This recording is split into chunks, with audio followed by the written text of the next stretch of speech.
Hello students, this is Suraj this side. और हम chapter अपना कंटिन्यू रखते हैं इलेक्ट्रिसिटी। लास्ट क्लास में हमने रेजिस्टेंस और रेजिस्टिविटी के बारे में पढ़ा था। हमने देखा था that resistivity and resistance R related by the formula R equals to rho L upon A, where rho is resistivity, R is resistance, L is the length of the conductor and A is the area of cross section. Now we will find out the unit of resistivity. देखिए, हमको resistivity की unit निकालनी है, तो यहाँ से आपके पास formula है R equals to rho L upon A। यहाँ से rho की वैल्यू हो जाएगी आपकी, इसको इधर भेज दीजिए, R A upon L। The value of rho from here is RA upon L.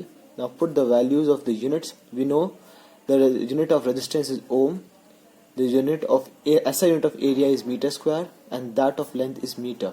So meter and meter gets cancelled, and so the SI unit of rho comes out to be ohm meter. Thus ohm meter is the SI unit of resistivity. The next important topic is your combination of resistors.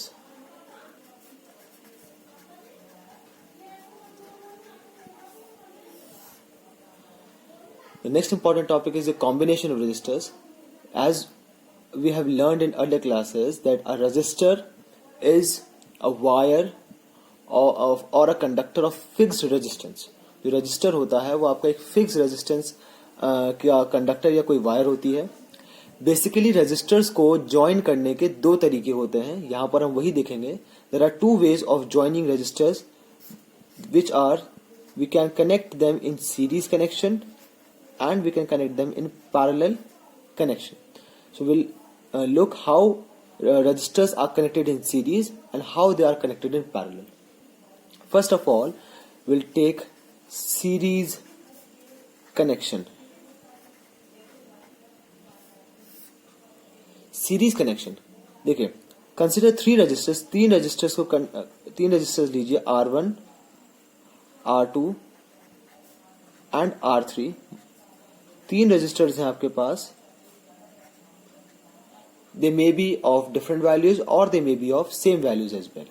ये जो तीन registers है R1, R2 and R3, they are said to be connected in series if they are connected end to end. अगर वो and to and connected कर दिए जाएं तो ये जो रजिस्टर्स होंगे वो आपका सीरीज कनेक्शन में कहलाएंगे। पूरा सर्किट आप बना सकते हैं इस तरीके से। This is the positive terminal of the battery, this is negative terminal, this is switch, this is your meter, these are the resistors R1, resistor R2 and resistor R3। All three of them are connected end to end. ये तीनों के तीनों आपका and to and connected हैं, तो इसीलिए ये आपका जो कनेक्शन कहलाएगा वो आपका सीरीज कनेक्शन कहलाएगा। कुछ पॉइंट्स ऐसे हैं जो कि सीरीज कनेक्शन में आपका कनेक्शन करने के दौरान याद रखे जाने चाहिए। देखिए, हम मानते हैं कि ये जो बैटरी हमने लगाई है, ये बैटरी जो है वो आपका V पोटेंशियल डिफरेंस प्रोवाइड कर रहा है। पूरे सर्किट को जो बैटरी है वो आपका V पोटेंशियल डिफरेंस प्रोवाइड कर रहा है। सीरीज कनेक्शन में जो पोटेंशियल है वो आपका वेरी करता है and the current remains the same through the whole circuit। Current जो है वो आपका सेम रहता है पूरे सर्किट में, और जो पोटेंशियल डिफरेंस है वो आपका वेरी करता है। हर रजिस्टर के अक्रॉस जितने भी हम रजिस्टर लगाएंगे या जितने भी कंपोनेंट होंगे, आपका जितने भी आप डिवाइसेस लगाएंगे सीरीज कनेक्शन में, हर डिवाइस के अक्रॉस जो आपका पोटेंशियल डिफरेंस होगा वो आपका वेरी करेगा, वो स्प्लिट करेगा। तो जैसे अगर आपको यहाँ पर हमने V पोटेंशियल डिफरेंस लगाया है, तो हर रजिस्टर के अक्रॉस जो पोटेंशियल डिफरेंस है वो आपका ब्रेक हो जाएगा into respective potential differences V1, V2 and V3। हम मान लेते हैं कि जो ये पोटेंशियल डिफरेंस है वो V1, V2 और V3 में आपका स्प्लिट हो गया। जो करंट है वो आपका I है सर्किट में। करंट आपका सेम रहेगा क्योंकि करंट के पास जाने के लिए एक ही पाथ है, तो पूरे सर्किट में चाहे आपका रजिस्टर की वैल्यूज अलग अलग हो या रजिस्टर की वैल्यू सेम हो, पूरे सर्किट में जो करंट की वैल्यू है वो आपका सेम रहेगी। तो करंट आपका वेरी नहीं करेगा, जो पोटेंशियल डिफरेंस है वो आपका वेरी करेगा। तो हमने माना जो पोटेंशियल डिफरेंस है वो आपका V1, V2 और V3 में आपका स्प्लिट हो गया। नाउ जो टोटल पोटेंशियल डिफरेंस है वो आपका इन तीनों पोटेंशियल डिफरेंसेस का सम होगा V1 plus V2 plus V3. Consider this to be your first equation. ये टोटल पोटेंशियल डिफरेंस वो इन तीनों के सम के बराबर होगा. नाउ हर किसी रजिस्टर के अक्रॉस आपका जो करंट है वो सेम है. V1, V2, R1, R2, R3 तीनों रजिस्टर के क्रॉस करंट I है. अब हम हर रजिस्टर के अक्रॉस आपका ओम्स लॉ लगाएंगे. As we have seen Ohm's law states that under similar physical conditions the current flowing through a conductor is directly proportional to the applied potential difference. और उसका जो एक्सप्रेशन था वो था आपका V इक्वल्स टू IR. तो हम पहले फर्स्ट रजिस्टर के लिए लगाएंगे फॉर R1 के लिए आपका करंट है I और आपका जो पोटेंशियल डिफरेंस है वो है V1. तो इसके लिए जब हम ओम्स लॉ लगाएंगे तो वो आएगा आपका V1 equals to IR1. This is Ohm's law for the first resistor, the current through which is I and the potential difference is V1. This is your second equation. Now we'll apply Ohm's law to second resistor R2. हम second register के cross लगाएंगे. सेकेंड register के लिए resistance की value है R2, potential difference is V2 and current is I. तो अगर हम ओम्स लॉ लगाते हैं तो हमारे पास ओम्स लॉ आएगा V2 equals to IR2. This is your third equation. Similarly हम थर्ड जो आपका है उसके लिए लगाएंगे थर्ड रजिस्टर के लिए. तो हमारे पास आ जाएगा V3 equals to IR3. This is the fourth equation. हमने तीनों रजिस्टर में अलग अलग आपका ओम्स लॉ लगा दिया. जो हमारी फर्स्ट इक्वेशन थी वो ये थी V equals to V1 plus V2 plus V3. ये हमारी फर्स्ट इक्वेशन थी. अब put value of V1, V2 and V3 in above equation. V1, V2 और V3 की वैल्यू आप ऊपर इक्वेशन में पुट कर दीजिए. तो हमारे पास आएगा V इक्वल्स टू V1 की वैल्यू थी हमारे पास IR1, V2 की वैल्यू थी IR2 और V3 की वैल्यू थी IR3. ये तीनों हमारे पास वैल्यूज हमारे पास V1, V2 और V3 की गिवन थी. नाउ अब हम चाहते हैं, अगर हम पीछे दोबारा से फिगर देखें, हम चाहते हैं कि हम इन तीनों रजिस्टर्स को रिप्लेस करें और एक ही रजिस्टर लगाएं जिसकी रेजिस्टेंस इन तीनों की इक्विवेलेंट होनी चाहिए और जो कि इन तीनों को रिप्लेस कर सके इस सर्किट में. तो अगर हमें इन तीनों को रिप्लेस करना तो हम मानते हैं कि हम इन तीनों को हटाकर, इन तीनों रजिस्टर को हटाकर एक ही रजिस्टर लगा रहे हैं RS, जो कि इन तीनों को रिप्लेस करेगा इस सर्किट में. बाकी जो वैल्यूज है आपका बैटरी जो है वो आपका V पोटेंशियल डिफरेंस प्रोवाइड करेगी. Ammeter, switch, everything will remain same in the circuit और करंट भी आपका I रहेगा. तो अब आपके पास जो सर्किट है वो आपका सिंप्लीफाई होकर एक ही रजिस्टर आ गया RS, जो कि इन तीनों के इक्विवेलेंट होगा. करंट उसके थ्रू वही है सेम I, जो कि उन तीनों के रजिस्टर के क्रॉस था, और पोटेंशियल डिफरेंस आपका V. Now applying Ohm's law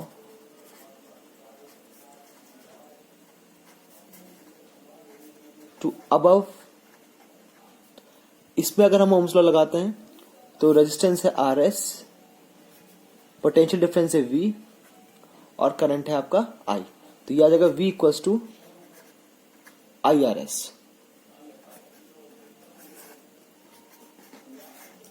अब इसकी वैल्यू, सिक्स की वैल्यू आप पुट कर दीजिए इन फिफ्थ. पुट 6 इन 5. अगर हम 6 को 5 में पुट करें तो हमारे पास आएगा IRS. V की वैल्यू को IRS से सब्स्टिट्यूट कर दीजिए. IRS मैंने देखे RSS इसीलिए यूज किया है फॉर सीरीज, ताकि आपको समझने में आसानी रहे. IR1 plus IR2 plus IR3. तो IRS equals to take I common, तो we have IR1 plus R2 plus R3. I से I आपका कैंसिल हो जाएगा. तो आपका ये जो इक्विवेलेंट रेजिस्टेंस थी उसकी वैल्यू उन तीनों के सम के बराबर आ जाएगी. तो अगर हम एग्जांपल से इसको समझें तो अगर आपने 3 रजिस्टर लगाए 2 ओम, 3 ओम और 4 ओम के 3 रजिस्टर अगर हमने लगाए हैं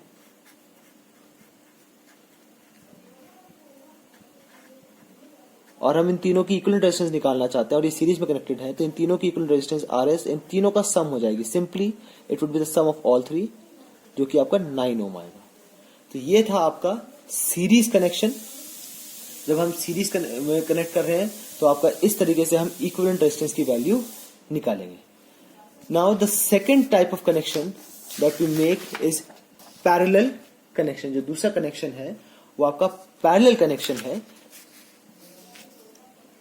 The second way of connecting resistance is parallel connection। ये पैरेलल कनेक्शन आपका होगा। इस पैरेलल कनेक्शन में अब देखिए हम पैरेलल कनेक्शन में कैसे जो है कनेक्ट करेंगे। पैरेलल कनेक्शन के लिए देखिए consider 3 resistors, 3 resistors connect consider करिए R1, R2 एंड R3। देखिए आप 3 से ज्यादा रजिस्टर 4, 5, 6 एन रजिस्टर्स भी कनेक्ट कर सकते हैं। हम यहाँ पे 3 के लिए एक्सप्रेशन डिराइव कर रहे हैं, लास्ट में उसको जनरलाइज कर देंगे for n resistors as well. तो हमने R1, R2 और R3 3 रजिस्टर्स हमने जो है लिए हैं।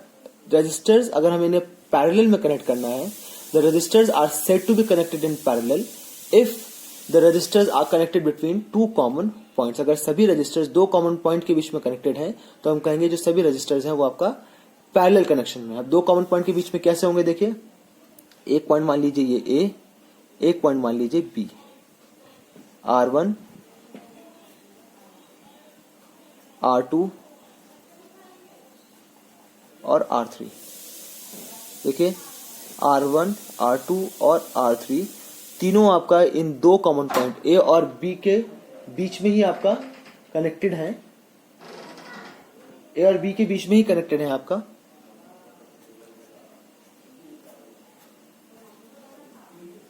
और ये आपका बैटरी लगाई हमने, V पोटेंशियल डिफरेंस है। This is your ammeter.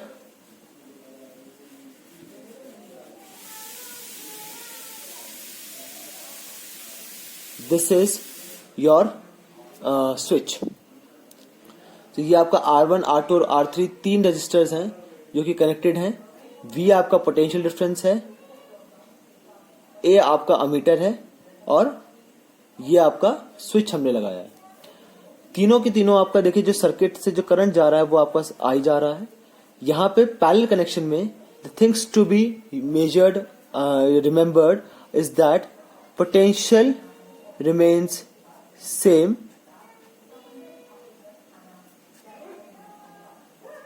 and the current varies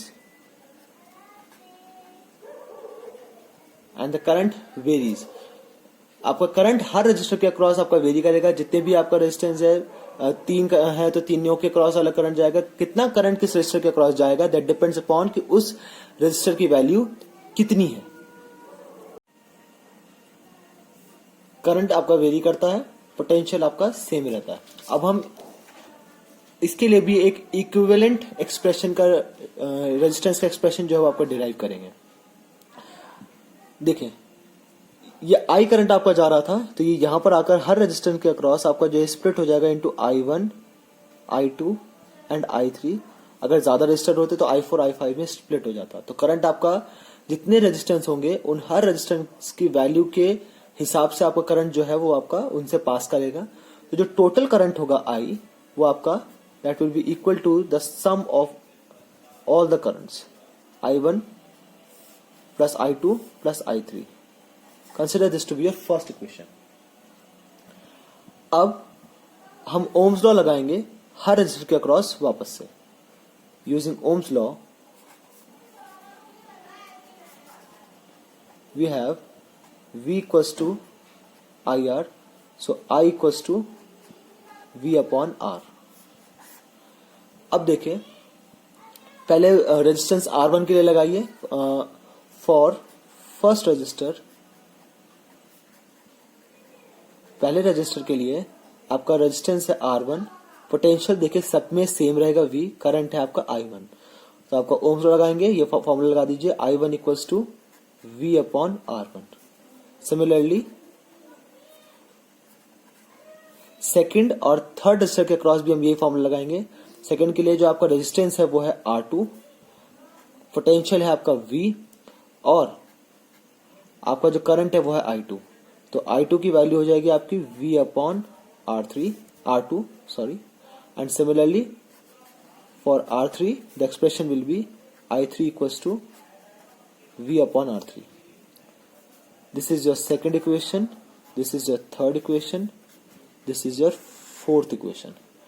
Put second, third and fourth in one. Second, third and fourth in one. तो हमारे पास आएगा I equals to V upon R1 plus V upon R2 plus V upon R3। यहां से आप V common ले लीजिए क्योंकि ये आपका सभी उसमें कॉमन है, तो हमारे पास आएगा 1 upon R1 plus 1 upon R2 plus 1 upon R3। ये हमारे पास एक्सप्रेशन आ गया। अब देखिए, अब हम वापस से इन तीनों को रिप्लेस करके हम एक ही रजिस्टर लगाना चाह रहे हैं। हम चाहते हैं कि इन तीनों को रिप्लेस करके एक ऐसा रजिस्टर आ जाए जो कि इन तीनों की जगह ले ले। तो एक रजिस्टर हम मान लेते हैं ये है RP, बाकी सब चीजें जो है सेम रहेगी। पोटेंशियल V है, ammeter, switch, everything will remain same, क्योंकि एक ही रजिस्टर है RP। P मैंने इसलिए लिया है फॉर पैरेलल, ताकि आप पैरेलल को अलग डिस्टिंग्विश कर सकें। पोटेंशियल है आपका V, तो करंट आपका जाएगा I, क्योंकि एक ही रजिस्टर है तो आपका I करंट ही पास करेगा। तो अब यहां पर आप ओम्स लॉ लगा दीजिए। ओम्स लॉ अगर आप लगाएंगे तो हमारे पास आएगा V इक्वल्स टू IRP। यहां से I की वैल्यू हो जाएगी V अपॉन RP। इसको अब आप इस I की वैल्यू को पुट कर दीजिए यहां पर। Substitute this value of I over here, इसको यहां सब्स्टिट्यूट कर दीजिए। तो ये आपके पास आ जाएगा V upon RP equals to V bracket 1 upon R1 plus 1 upon R2 plus 1 upon R3। V and V gets cancelled, तो आपके पास आ जाएगा 1 upon RP equals to 1 upon R1 plus 1 upon R2 plus 1 upon R3।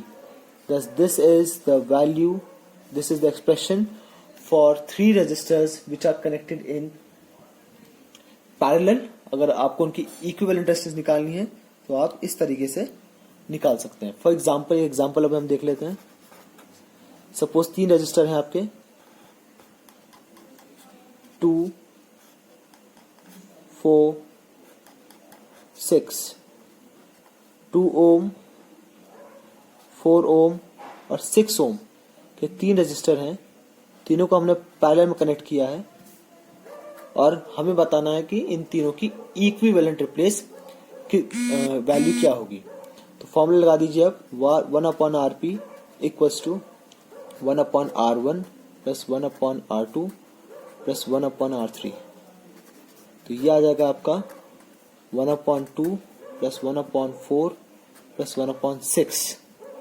2, 4 and 6, the LCM would be 12, 2 6 4 3 6 2 so it would be 1 upon RP equals to 11 upon 12। तो RP की value इसको reverse कर दीजिए, 12 अपॉन 11 ओम। तो देखिए आपका जो इस तरह से हम आप रेजिस्टेंस जो है निकाल सकते हैं जब आपका रेजिस्टेंस जो है वो आपका पैरेलल में कनेक्टेड है।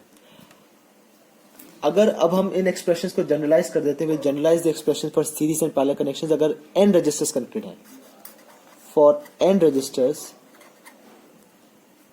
अगर n रेजिस्टर्स कनेक्टेड है तो आपका जो एक्सप्रेशन है वो आपका कैसे जनरलाइज हो जाएगा। For n registers connected in series, the value of equivalent resistance would be R1 plus R2 plus R3 up to Rn. This is the expression for the equivalent resistance when n resistors are connected in series. अगर आपका parallel के लिए देखें, for parallel 1/Rp equals to 1/R1 plus 1/R2 plus up to 1/Rn। This is the value for, this is the expression for n resistors connected in parallel। अब देखिए parallel और series connection में आपका parallel में connect करने के अपने advantages हैं। Parallel connection is preferred. क्यों? देखिए पहला जो पॉइंट है कि आप पैरेलल कनेक्शन को क्यों प्रेफर करते हैं। देखिए पैरेलल कनेक्शन में आप अलग अलग रेजिस्टेंस के डिवाइसेस को आप कनेक्ट कर सकते हैं, और अलग अलग रेजिस्टेंस के डिवाइसेस को अगर आप कनेक्ट करते हैं तो हर डिवाइस को उसकी नीड के अकॉर्डिंग करंट मिलता है। फॉर एग्जांपल आपने एक 10 ओम का डिवाइस लिया और एक 100 ओम का डिवाइस लिया, दोनों को आप पैरेलल में कनेक्ट करते हैं तो 10 ओम के अक्रॉस उसकी नीड के अक्रॉस करंट, उसकी नीड के हिसाब से करंट जाएगा, और 100 ओम के अक्रॉस उसकी नीड के हिसाब से करंट जाएगा। यानी जिसको ज्यादा करंट चाहिए वहां से ज्यादा करंट जाएगा, जिसको कम करंट चाहिए उसको कम करंट जाएगा, क्योंकि करंट के पास जाने के दो अलग अलग पाथ हैं। लेकिन अगर आप इन्हीं दो डिवाइसेस को सीरीज में लगाएंगे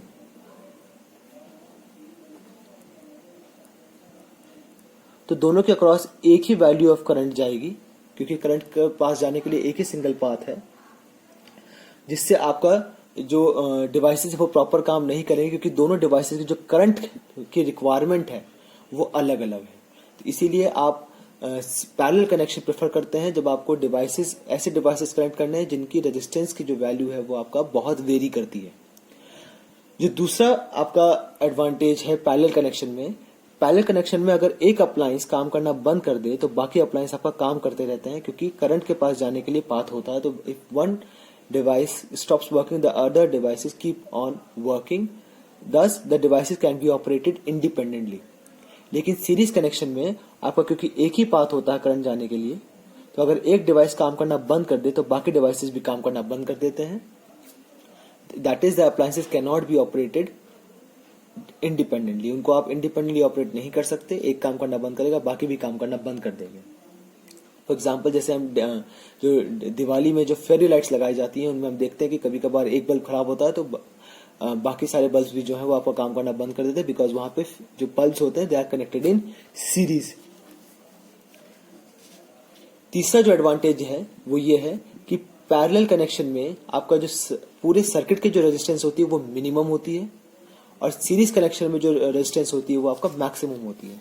इसको आप ऐसे समझ सकते हैं, देखिए दो रजिस्टर हैं 10 ओम और 20 ओम, उनको आपने एक बार कनेक्ट किया इन पैरेलल और एक बार कनेक्ट किया है इन सीरीज।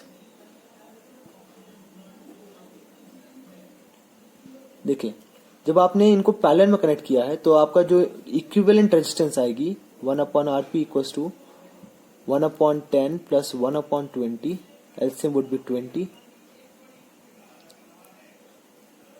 तो आपका जो इक्विवेलेंट रेजिस्टेंस आएगी वो आएगी आपकी 3/20, और इसको रिवर्स कर दीजिए, आरपी की वैल्यू हो जाएगी आपकी 20/3, it will be equal to 6.66 ohm. तो आप अगर इसको कनेक्ट कर रहे हो, अगर आप 10 और 20 ओम को पैरेलल में कनेक्ट कर रहे हो तो जो इक्विवेलेंट रेजिस्टेंस आ रही है वो 6.66 ओम आ रही है। लेकिन जब आप इन्हीं दो रेजिस्टेंस को सीरीज में कनेक्ट कर रहे हो तो सीरीज में कनेक्ट करने पर जो आपकी इक्विवेलेंट रेजिस्टेंस है वो इन दोनों का सिंपल सम हो जाएगा, 10 प्लस 20 जो कि आपका 30 ओम आएगा, जो कि इससे बहुत ज्यादा है। तो पैरेलल कनेक्शन में आपका जो इक्विवेलेंट रेजिस्टेंस है, जो सर्किट की रेजिस्टेंस है वो आपको कंसिडरेबली डिक्रीज कर जाती है, जबकि जो सीरीज कनेक्शन में वो आपको बहुत बढ़ जाती है जब आप सीरीज में उनको अप्लायंसेस को कनेक्ट करते हैं। तो ये आपका सीरीज और पैरेलल कनेक्शन थे रेजिस्टर्स के, वेरी इंपॉर्टेंट, जिनके डेरिवेशन है मेनी टाइम्स ये इंपॉर्टेंट है, ये आ जाती है कभी कभार आपका एक्सप्रेशन को डिराइव करने के लिए। बाकी अगर आप लोगों के कोई डाउट्स हैं तो आप जो है जो नंबर आपके पास है उसमें आप अपना डाउट जो है वो पूछ सकते हैं। Thank you.